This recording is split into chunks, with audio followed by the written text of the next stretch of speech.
ఆ రోజుల్లో నాకు కూడా అదే ఇబ్బంది. కానీ నేను రాధని ఎంత ప్రేమించానో మా మావయ్యకి అర్థమయ్యేలా చెప్పాను.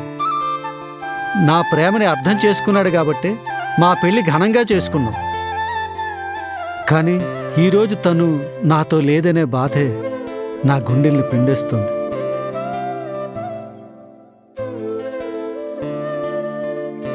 అయినా నేనిప్పుడు సంతోషంగా ఉన్నాను. తనని నా కూతుర్లో చూసుకుంటున్నాను. నువ్వైతే ఎంత ఇష్టపడుతున్నావో అది అతనికి అర్థమయ్యేలా చెప్పు కుమారా. నిన్ను అతనికి పరిచయం చేయి. కళ్ళు మూసుకొని తన కూతుర్ని నీ చేతిలో పెడతాడు. అలా అయితే నేను లవ్ చేసింది ఎవరినో కాదు సుబ్బు, మన ప్రేమనే.